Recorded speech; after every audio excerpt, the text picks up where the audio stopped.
Did you know that the Kenya that we know today was conquered and formed in the 10 years between 1895 and 1905?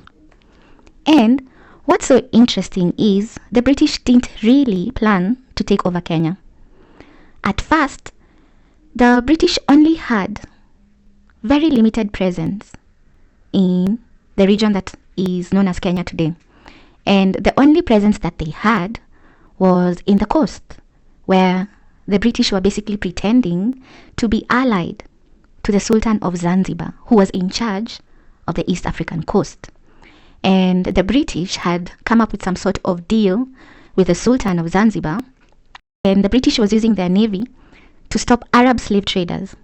And even though it looked like the British were supporting the Sultan of Zanzibar, the use of the British Navy to stop Arab slave traders was actually costing them money, and they did not like it. When other European countries started rushing to grab African land during the scramble for Africa, Britain obviously did not want to be left out. They quickly pushed the Sultan aside and brought in a new company to handle things in the East African coast. That company was known as the Imperial British East African Company. The Imperial British East African Company turned out to be inefficient, and it was weak. When it took over control of the East African coast, the Imperial British East African Company spent so much time and energy trying to control Buganda, instead of working to fix the route that would lead them into the interior of Kenya. So in that process of trying to subdue the Buganda, and the Buganda were not having it, the Imperial British East African Company started running out of money. Then another situation occurred in 1889. Britain started panicking about Egypt and the Nile River. The British felt that if they didn't control the land in East Africa, Germany would very quickly take it and mess with their control of the Nile. So, even though Britain initially did not want to get really involved with the East African coast, eventually they had no choice. By 1895, the Imperial British East African Company was bankrupt and it was collapsing. And Britain, its motherland, had no option but to step in. And that's when Britain took over control of Kenya officially, but they didn't really want it. That's why they gave the job of controlling Kenya to their consul in Zanzibar. When the British took over the land that is Kenya today, they did so in 3 main stages. First, they took control of the coastline, but they still pretended to share power with the Sultan of Zanzibar, even though Britain was the one who was really in charge. Next, for about 6 years, they focused on protecting the road to Uganda in Uganda.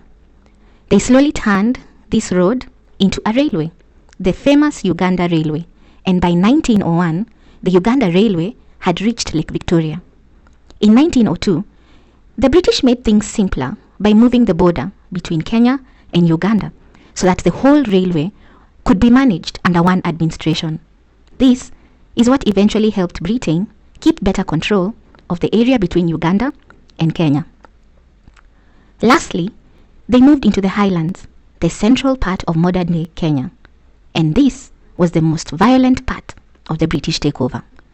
By 1905, the British government realized that taking control of Kenya was no longer a small side project. So they handed over the job from the Foreign Office to the Colonial Office. As you can expect, when the British took over Kenya, it wasn't a peaceful control. It was more like a conquest. That's actually the best word to describe it. At first, the British Army in Kenya was actually very small and poorly equipped. They didn't even have enough supplies. African resistance forces were more mobile and sometimes better at fighting on the land. The British soldiers often didn't know much about what was really going on. They had to rely on African porters and helpers to carry things, give information, and even fight beside them. Most of the inside information that the British acquired came from Africans who were looking out for their own benefit, not because they truly supported the British. So in many ways, it wasn't just a British conquest. It was Africans helping conquer other Africans. The British still stayed in control because they had a proper army, trained, dressed in uniform, and loyal to orders. The soldiers in the British Army didn't come from one tribe or one area in Africa. In fact, many were foreign Africans from far away, and they were paid money, not given land or power. And whenever things got really bad, or too violent, or too dangerous, the British always turned to their most trusted helpers, soldiers from India. At first, the British were just trying to protect their weak bases in Zanzibar. They were afraid that ending slavery on the coast would lead to war with Arab slave traders. But what actually helped the British finally take over the coast was the Arab rulers who were already fighting among themselves. And these Arab rulers were fighting over power, families, and who should be in charge. This infighting is what gave the British a chance to slowly take control without any major battles in the coast. In the end, in the early 1890s, two powerful Arab families, the Nabahani of Witu and the Mazrui of Mombasa, were finally defeated. For many years, these families had refused to accept the rule of the Sultan of Zanzibar, who the British supported. And when the Nabahani of Witu and the Mazrui of Mombasa were finally defeated, the British finally took control of the coast. Many of the soldiers in the British Army were Zanzibaris, Sudanese, camel riders from Aden, and most importantly, Punjabis and Baluchis from India, who were really like the British Empire's own foreign army. So, the British didn't come storming into Kenya. They took over slowly by using Arab family conflicts, Indian Ocean power, and foreign soldiers. To make sure that they had complete control over the East African coasts, the British decided to merge these foreign soldiers with the Sultan's guards. And the Sultan's guards back then used to be called Virobotos. So, the British combined the foreign soldiers and the Virobotos, and they renamed this group the East African Rifles. So, the first army in Kenya wasn't really made up of people from Kenya. They were actually a mix of soldiers from Zanzibar, Sudan, Cairo, and soldiers from India. In the East African Rifles, the British also recruited men who used to be porters for Arab ivory and slave traders. These men included the Nyamwezi, from what is now Tanzania, and the Manyema, who were once slaves from deep in the interior, now part of King Leopold's Congo. Because of earlier chaos and hunting routes across Africa, many of these men were already used to hard, dangerous jobs and had no homes, so they were easy to hire. By 1897, the British had amassed about 1,100 soldiers just like this, but none of them were from the areas they were told to fight in.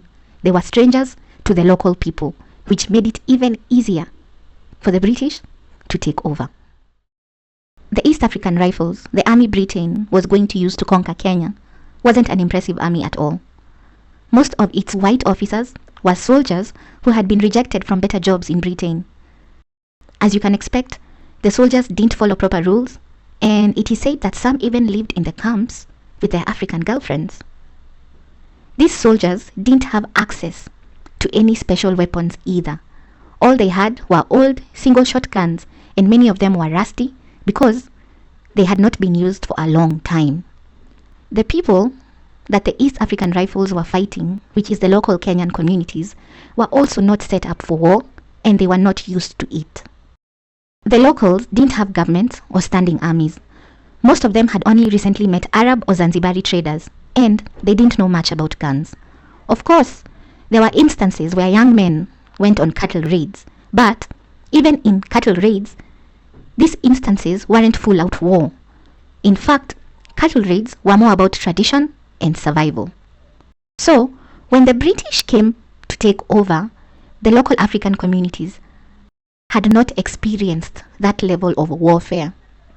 Real wars only ever happened during serious disasters like drought, and even then, whenever there was war, there were limits, which is why colonial warfare felt so foreign and so different to the local population in Kenya. Where the locals had principles and limits, the British did not. The British did not care about balance. The British did not care about sharing. All they wanted was full control. Even though the warfare to take over African land looked cheap compared to other wars between big armies in Europe, the fact is it still cost money. The people who had to pay for the British to conquer Africa, that is, the British investors, and the government had started complaining that they were not getting any returns from their investment. Any little amount of money that was being made was being put straight back into building the railway and to supporting the troops. So, for the British investors and the government, aka the people who actually had to pay for colonization, the colonization project was a huge loss. That's why the Imperial British East Africa Company went bankrupt trying to control the area. And even after that, when the government took over as the East Africa Protectorate, things didn't improve much financially. In short, the whole takeover of Kenya wasn't being profitable. It looked like empire, but it was actually bleeding money, and the British taxpayers were not happy at all about it. So, knowing that the British taxpayers were not happy and that the government and the investors were losing money, the British knew they had to change their approach. They couldn't keep using the outside force of the East African Rifles forever. Maintaining the rifles was too expensive and too destructive. They needed to turn that power that they had accumulated into something more peaceful, something more useful, and something that they could easily control from the interior. And so to do this, they appointed one British leader by the name of Sir Arthur Hardinge. Sir Arthur Hardinge became the East African Protectorate's first ever commissioner, and he was brutal. When he was appointed, Sir Arthur Hardinge came with a special plan. And this plan was informed by his studies from school. Arthur Hardinge remembered that when he was in school, he had been taught about a Roman governor known as Agricola. Now, this Roman governor Agricola was just as brutal and serious about conquest, and it is said that he would scare people enough, and then after he had made sure that the people are scared, he would switch to kindness and offer the benefits of peace. Sir Arthur Hardinge believed that this same tactic could be applied successfully to the local Kenyans. In fact, he said, these people must learn submission by bullets. It's the only school. After that, you may begin more modern and humane methods of education. So, as a means of converting the external, costly and destructive force of taking over or of colonizing Kenya, Sir Arthur Hardinge, the Protectorate's first commissioner, decided to move his conquest and his East African Rifles to the highlands of Kenya. Now, as you already know, the highlands of Kenya were a lot more fertile, which means that the British could cultivate the land for agriculture and make a profit, like many of the plantations that they had maintained in the Caribbean. So, that is how the British colonial conquest of Kenya moved from the coastal East Africa to the Kenyan highlands.